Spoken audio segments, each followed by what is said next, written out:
కేసీఆర్ కవిత లేఖ గురించి కవిత లేఖ అనేది రాసింది ఆమె, చూసింది అన్న.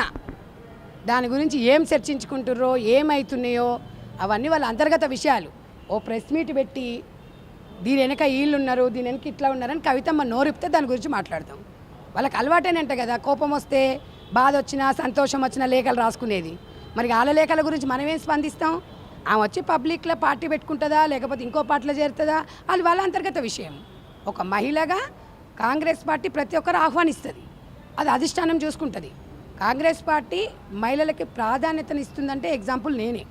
గాంధీ భవన్ వేదిక దగ్గరకు వచ్చి ఒక మహిళని ఇంత బాగా మేము మాట్లాడగలుగుతున్నాము అంటే మాకు ఒక స్వేచ్ఛనిచ్చిన పార్టీ కాంగ్రెస్ పార్టీ. ఇవాళ అదే బీఆర్ఎస్ పార్టీలో ఏ మహిళనన్నా ఇంత జరుగుతుంటే ఒక మహిళ ఎందుకు స్పందిస్తలేదు మీ బీఆర్ఎస్ పార్టీలో?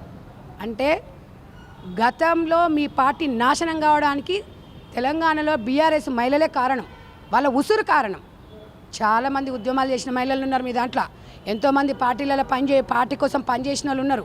వాళ్ళని పక్కన పెట్టేసి ఆ రోజు కల్వకుంట్ల కవితనొక్కదారినే మీరు తెర మీద చూపించారు. కవిత లాంటి ఉద్యమం చేసేతో పాటు ఎంతోమంది ఉద్యమాలు చేశారు. ఏమిచ్చిరు వాళ్ళకి పదవులు? వాళ్ళ కుటుంబాలు రోడ్ల మీద పడ్డాయి. ఏం భరోసానిచ్చిరు మీరు?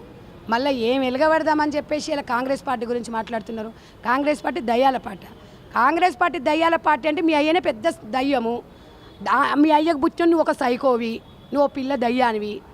ఇంతకుముందు పక్కన 2 దయ్యాలు ఉన్నాయన్నాడు, పక్కన దయ్యం ఉంది అని అంటే ఆ పెద్ద దయ్యానివి నువ్వే మీ చెల్లి అన్నట్టు. గిన్ని మీ దగ్గర పెట్టుకొని మమ్మల్ని నువ్వు మాట్లాడుతున్నావు అని అంటే ఎవడు తెలంగాణ రాష్ట్రంలో మిమ్మల్ని నమ్మేటాడు ఎవడు? మూసుకొని సిరిసిల్లకు పోయి ప్రజలకు సేవ చేయి. ఇట్లా నువ్వు తొక్కుతా బిక్కుతా అంటే భూస్థాపితం చేసిర్రు. మళ్ళీ ఈసారి మాట్లాడకుండా అది కూడా ఉండరు.